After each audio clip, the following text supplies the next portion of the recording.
Gagan and you're listening to the Voice of Insurance podcast, produced in association with Advantage Go. Release your underwriters to underwrite with Advantage Go's underwriting platform. Asta is the largest third-party manager of Lloyd syndicates by quite a long way. As such, today's guest, Lorraine Harfitt, CEO of Asta, almost certainly has a better view of what types of new business entrepreneurs and major insurers alike are looking to set up. She also has the best view of Lloyd's changing appetites around what type of businesses it's looking to allow into and keep out of the marketplace. So this podcast is a great temperature gauge on the Lloyd's and wider international insurance and reinsurance markets.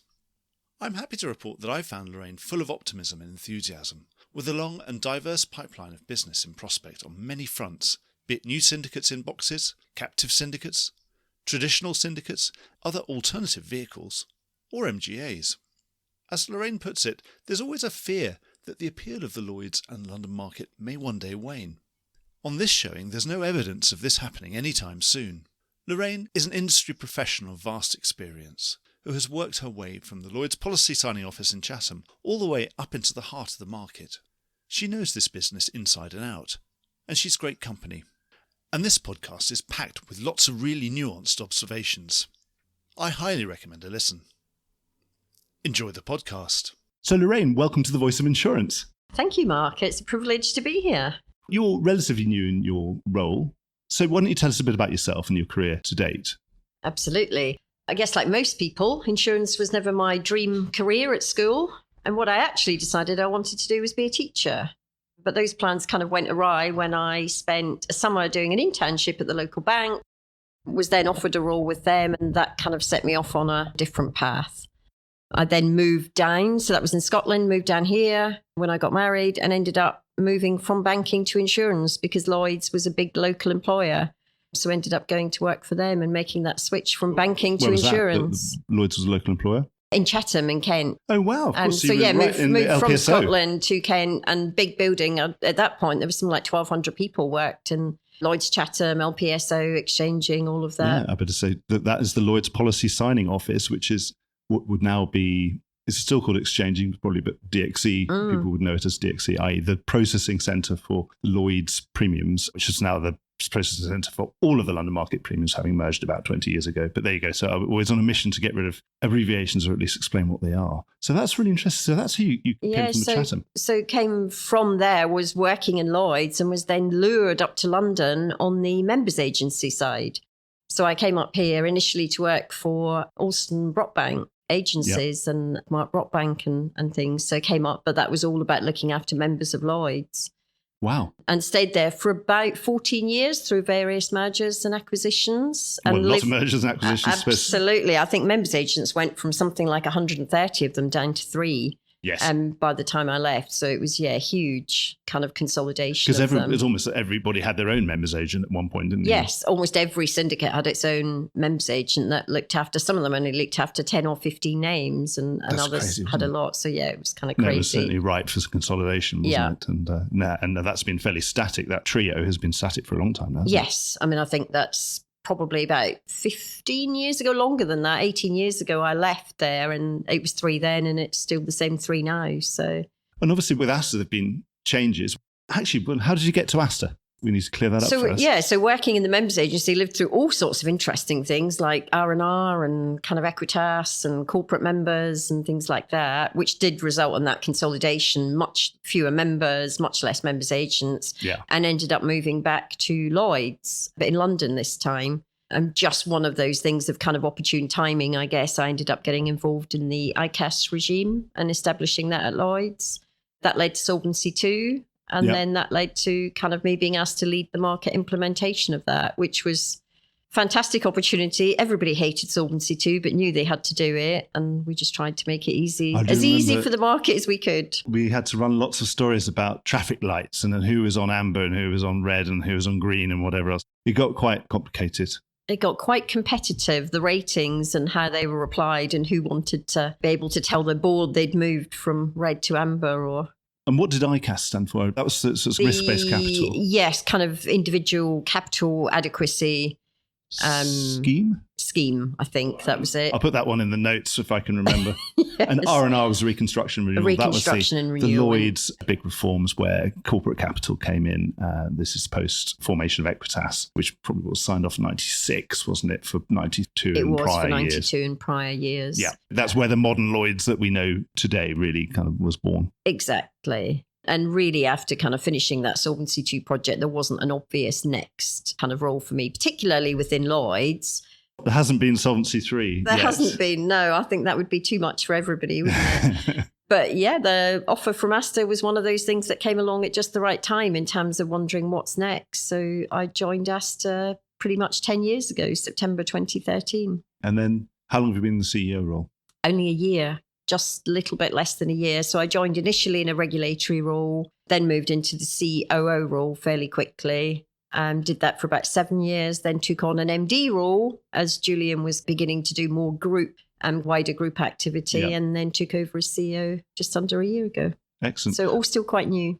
Yeah, new. And what else is new is I came into your building this morning. I got my security pass like I always do, but it didn't say Asta, it said Davies. And so that's a new ownership. Does that change anything about Asta at all? Obviously, Asta has been through change of ownership in the past. Yeah. And nothing seemed to have changed. No, so last time we went through a change of ownership, we did a big rebrand. So previous to that was Whittington. And in 2012, we kind of rebranded as Asta. And that was the last change of ownership we had.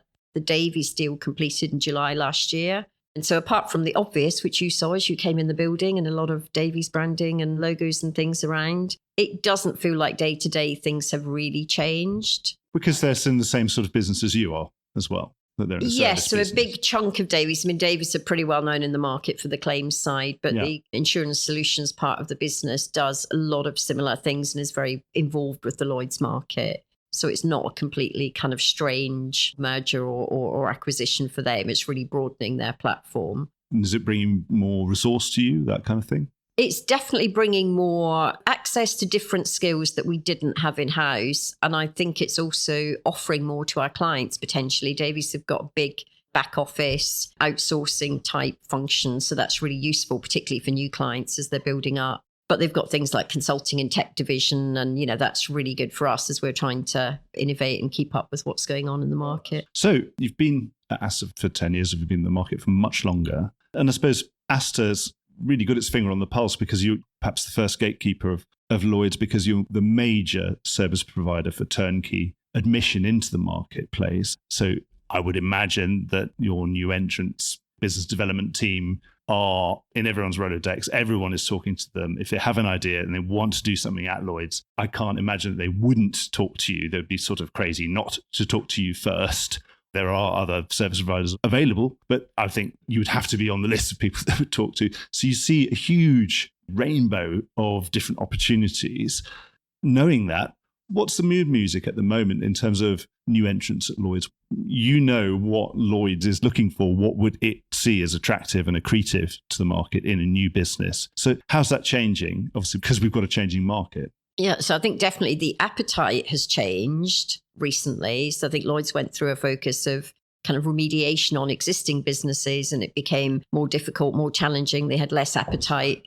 Go away and leave us alone. We're kind of looking after what we've got at the moment. A bit, and it's quite difficult to try and remediate one business who's writing something, but then allow a new entrant to come in and write the same stuff. So I think that exercise had to be completed. There were some new entrants in that phase.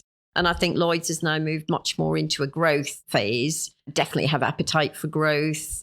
Innovation, I mean, we keep talking about this word accretive. So everything says if you're going to come in and be a new entrant, it has to be accretive. And I think what is accretive changes over time. And it depends on some of the existing players in the market, what's there, what's already growing, what isn't. Because sometimes it could just be doing the same thing, but in a new geography.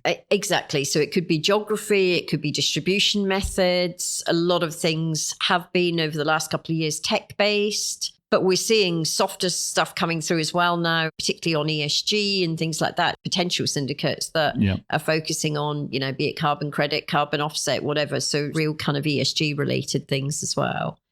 So what out of those are you most excited about? Do you think, these are really going to fly, or these are the things that we really want to get behind, that we're going to put a lot of resource behind, and we think these are going to be our winners of the next few years? Sorry to interrupt in mid-flow, but this is just a reminder that you could be advertising right here, right now, and getting your message directly into the ear of key decision makers in the insurance industry. And you'll be doing it while they're absolutely in listening mode. The Voice of Insurance has just run through 300,000 downloads. If each of those had had a 60-second ad in them, that would make 83 hours of talking to the industry for a fraction of the cost of alternative media. The podcast is the medium of the future, and so is audio advertising. Contact me on mark@thevoiceofinsurance.com, and I'll do everything I can to get you started. I mean, there's three fundamental things we look at when we look at any new entrant, and that is plan, people, and capital. So the plan has got to make sense. It's got to be a sensible business plan. For Lloyd's, it has to obviously be a profitable business plan, and with a good chance of that being kind of sustainable profit and growth and things like that. The people part is really important. I think at Asta, we're very proud of the culture we have here, and we want to build those relationships with clients and, turn those into proper working relationships. So the people that we're going to be working with is quite important. Does that mean they have to have been around the block a few times before? No, I don't think it's that at all. So I think it really is, how do they approach the process? How do they engage with us in the first place? And it's not criteria around diversity or experience or whatever. It's just a lot of the people stuff is quite a gut feel as well, isn't it? They have to go to the right school and they've already been in a Lloyd syndicate for 20 years and they want to do their own one. It's certainly not like that anymore. That maybe 30 years ago, we might have had that impression. Yeah. And I think there's lots of different things kind of make that relationship work. Lots of different dimensions to the people side of things. So I think experience definitely gives people credibility with Lloyd's. But I think more and more we're seeing, and particularly under the Syndicate in a Box framework, we're seeing more and more people kind of coming into the market and interested in getting into the market that don't have that experience and don't have that knowledge. So it's far more of a sort of incubatory type environment where you might see sort of what we would have called insurtechs, those sort of businesses. Yeah. Or similar sort of more entrepreneurial style businesses. Yes. And I think Syndicate in a Box has been particularly attractive to small MGAs and things like that as they've grown and decide they want to put their own capital in, be more in control of their own destiny and things like that. Obviously, as being, prime sponsor of those syndicates in boxes, now that regime's matured somewhat, it was all very new when it started, of course, and never been done before. What's your verdict on it? I mean, has it been successful, do you think? It's certainly got people's attention. I think it has been successful. We have 5 at the moment. Yeah. And then we had one who transitioned to a full syndicate. So Carbon transitioned. That was Carbon, because I had them on the show a couple of years ago. And that's a great example of that lifestyle. They were an MGA. They came in as a syndicate in a box. They're now a full syndicate. We've got 5 others. I think there is only sort of 1 or 2 others in the market. So we've certainly got the bulk of them here. I think it has been attractive. I think when Lloyd's first launched it, everybody perhaps thought there would be more. Mm-hmm. So to only have 7 or 8 in the market in total doesn't seem like a big number. There's quite a lot of entities, and I suppose they do have the potential to grow very quickly once they scale. Absolutely. So the framework means they come in with a fairly fixed 3-year business plan, and that's quite controlled, measured around KPIs and things like that. I think the interesting thing for us will be, so the 5 that we have at the moment, those are all in their 2nd year of trading. So I think as they come to that 3rd year, and that's the sort of trigger point for a decision, can they transition into a full syndicate? Do they have the scale or the business plan to do that? And I think it will be interesting as to what Lloyd's appetite is for them to remain as a syndicate in a box. They might have a great business plan, but just not the scale. And there's some things that could be so niche that they're just never necessarily going to have the scale to be a full syndicate. They could always stay in the box. Yes. So I think it'd be interesting to see if people choose to stay in the box and how long they're allowed to stay in the box. Yeah. Because that's not really the intention of the syndicate in the box. It's that you'll jump out of the box at some point. It's kind of meant to be a quick succeed, quick fail framework. It doesn't work out, but you gave it a good go and you sail off quietly into the distance or you transition and become that full syndicate. Quick succeed, quick fail. No, slow, do sort of okay forever. It's not as exciting, is it? And it's not what it was intended for. But yeah, at the same time, if Lloyd's would like innovation and different things in the market, sometimes doing that, some of those newer things, and we found this with new clients that we have regularly, where it's something new, it's a slower burn. It takes more time to get traction, to get momentum and things like that. The newer something is, the harder it can be. if you know it's going to succeed, it's just not quite happening yet, but you still have a good gut feel that it's going to get traction eventually, and we're just a bit ahead of our time. Give them another 3-year box term. Yeah. Do you think it's been flexible enough? Because obviously these things, the battle plan never survives the first shots of war, does it? Particularly with something that's trying to be iterative. Yeah. Has they been allowed to iterate enough? I think so. I mean, I think Lloyd's have been finding their way with the framework in the same way that we have and that the Syndicate in the Box themselves have. And I think it feels like we've been working collaboratively on it and trying to make sure that that model remains because it's not a once and done thing. It's got to evolve, hasn't it? Because and I assume it's now a permanent option for smaller entities to get an entrance into the market. It's been interesting for Asta as well because we've been used to dealing with big syndicates, kind of full syndicates. So dealing with a larger number of small clients is quite a different thing to dealing with fewer big clients. And that's been an interesting exercise for us as well in terms of how we adapt our style. And hopefully there's been lots of lessons learned coming out of that, economies of scale we've been able to apply there that we can then translate back across the rest of our client portfolio. Back on the big picture of the mood music, you said it's plan, people and capital.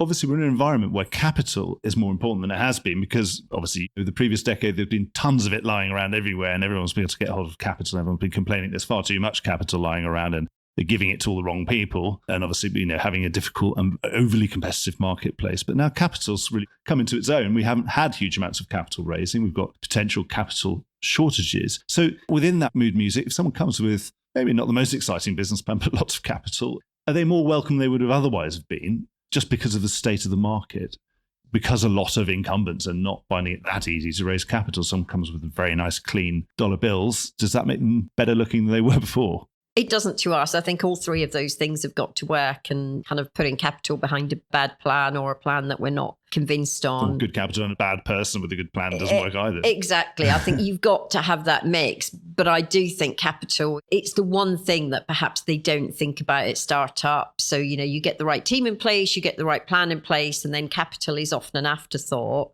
And we've definitely seen examples in the past where really good plans and new entrants just fall at the last hurdle of getting capital. That's really interesting, isn't it? I would never have thought. I always think, well, this is a capital-intensive business. The very first thing you know about insurance is it's a money business.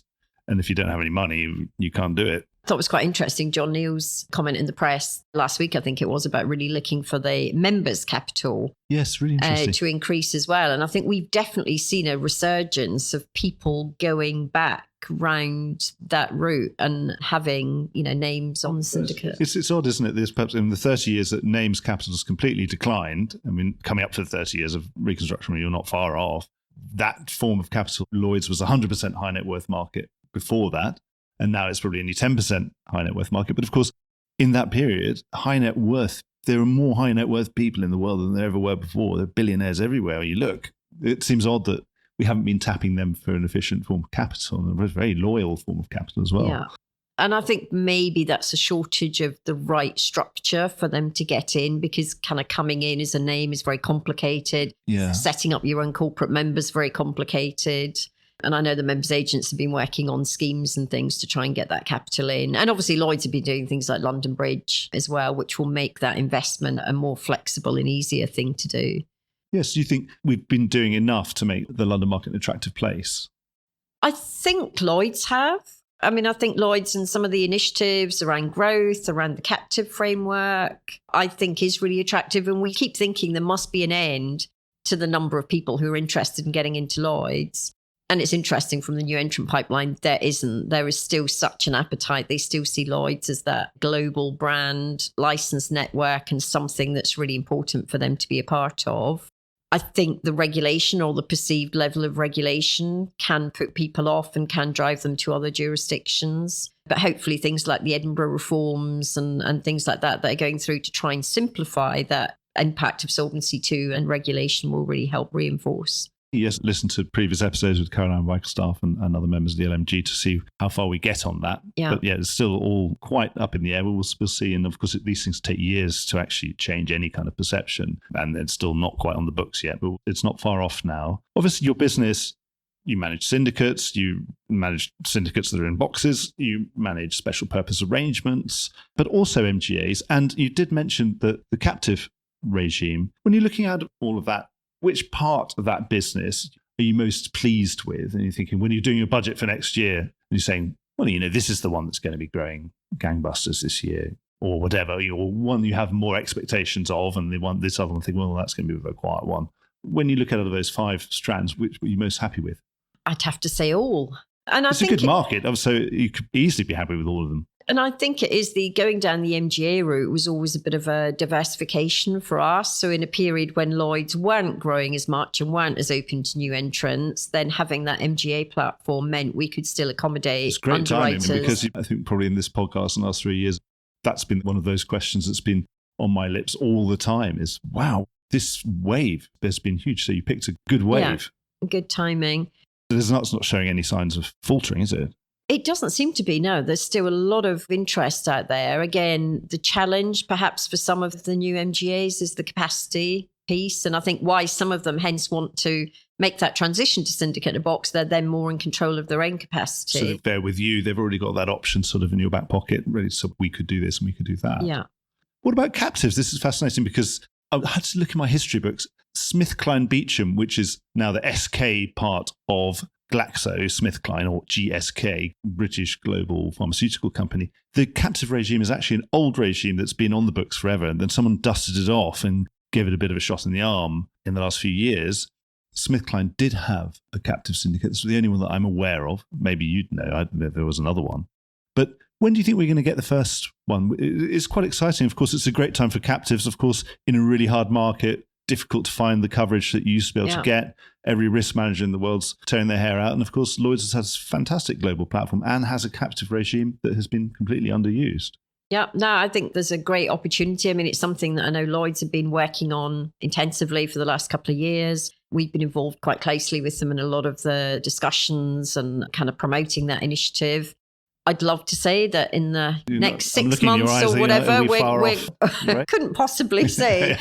Always lots of discussions ongoing, but I think it will be interesting. Lloyd's are definitely very keen to get one in. And I think it feels like one of those things, once there's one, and particularly if that's a relatively kind of big name, household name or whatever, then it really will start to come in. We've been doing a lot of marketing, so World Captive Forum and things like that. And it's amazing how much interest, the kind of renewed dusting down of the model, as you said, just how much interest there is. You're not going to need much fronting when you've got 183 licenses or whatever it is. It's difficult to top them all up. That's the real attraction. Yeah. When you're talking to captives, that's the really attractive piece for them, is they don't have to use the fronting piece. It reduces their costs. It just makes them generally more efficient and more economic. And then, as you say, you combine that with the hard market and what they're paying for those insurances externally. And it should be good for Lloyd's, one presume, because it's bringing business into a sphere of influence, into an ecosystem. Because again, you could then have relationships with Lloyd's syndicates.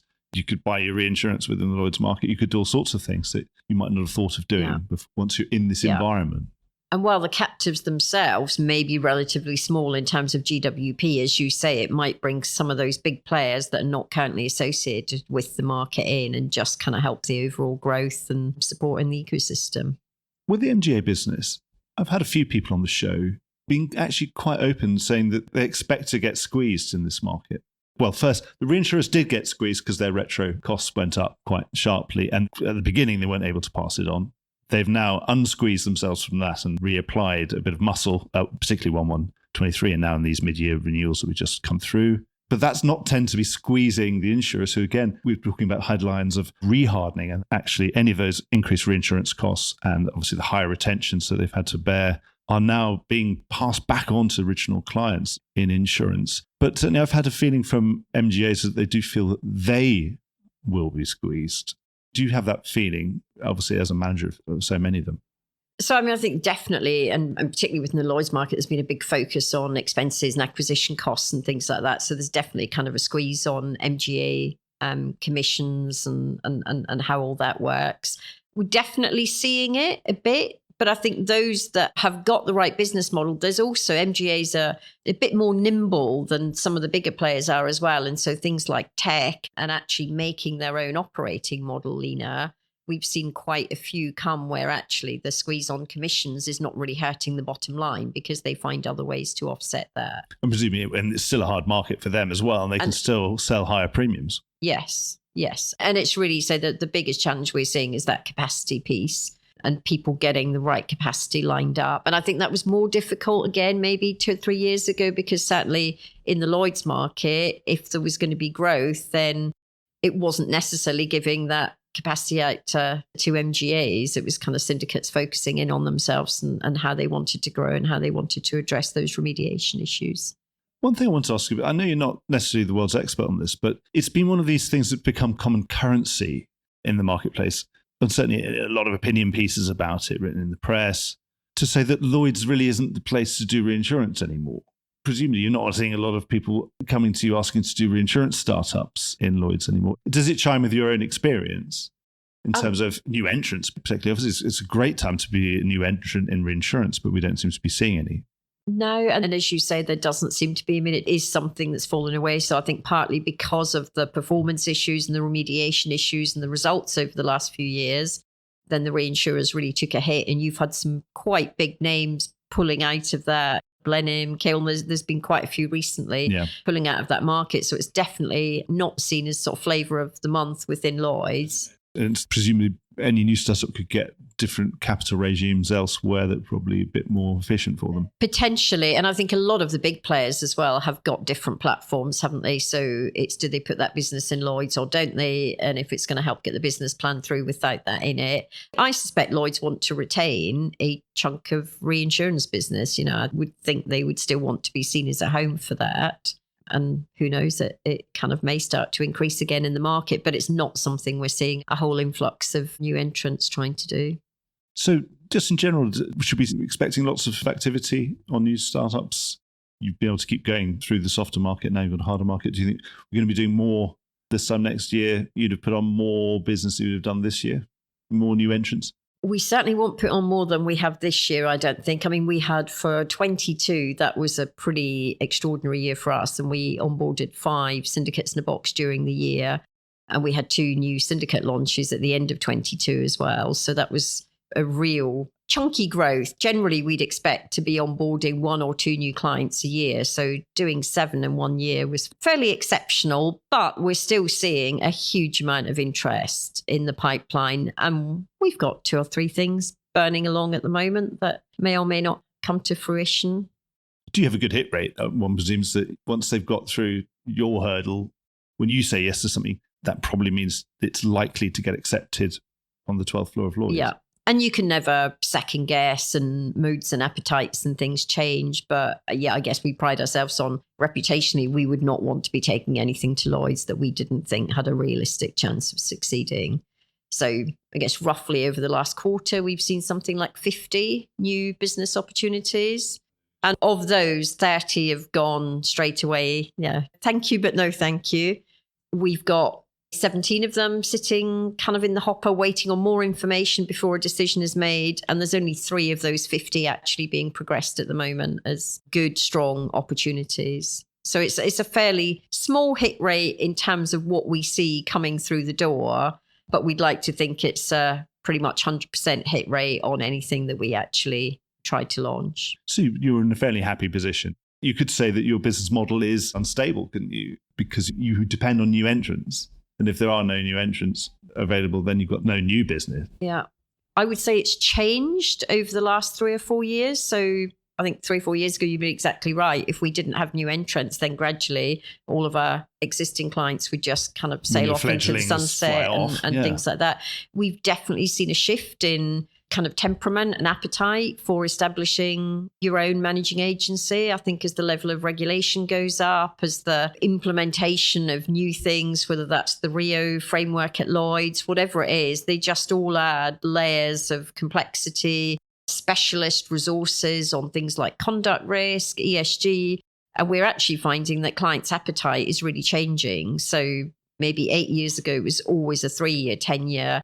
Now it's begun to be more like 5, maybe even 7 years. Because you've had clients who've stayed with you forever. Really. Yeah, some with no stated intention at all of setting up their own managing agency, very happy to leave that regulatory piece and things. So I think the view of third-party management is beginning to change slightly and becoming to be seen as a kind of longer-term option, not in and out as quick as you can. Yeah, absolutely. Well, more power to you. I've come to the end of all the questions I was going to ask you, which seems incredibly fast. So maybe there's something we've missed. I can't think of anything particularly. Well, in that case, Lorraine, it only remains for me to thank you for coming on the show and giving such an interesting view of the temperature around the Lloyd's market and where things are happening. But it sounds like things are happening everywhere. So we want to watch this space for new syndicates in boxes, new syndicates, captive syndicate, one hopes, sometime soon, and SPAs and other things in between. And, of course, new MGAs. Yeah, absolutely. Very excited about what it might be that pops out the woodwork first. Well, we'll have to keep our eyes peeled in the press to see what the first is to happen. But it sounds like we might be expecting activity on almost all these fronts. Yes, hopefully. I think there are things bubbling along on all of them. So we'll see what makes it all the way through. Thanks very much. Well, but thank you. It's been really lovely to talk to you. No, thanks for coming on the show. Thank you. Well, I hope you enjoyed today's episode. If you did, don't forget to subscribe or leave a like or a review or recommendation on whatever podcast platform you used to access this programme. These really help get the word out. Before we go, just a quick reminder that advertising slots are available here and in other places in the Voice of Insurance podcasts. Podcasting is the fastest growing medium and attracts a high quality audience of key decision makers. It's also an intimate medium where you, the listener, are right in the room with me and the interview subjects. Needless to say, that means it's a great way of getting your message out directly to an audience because you know you've got their full attention. It's also very cost effective. So get in touch with Mark at thevoiceofinsurance.com to find out how you could be speaking directly to the industry. The Voice of Insurance is produced in association with Advantage Go. Release your underwriters to underwrite with Advantage Go's underwriting platform. Voice of Insurance is produced by me, Mark Gagan. Music was written by Anna Gagan and produced by Carlos Gagan. Check out more podcasts and written comment pieces at www.thevoiceofinsurance.com.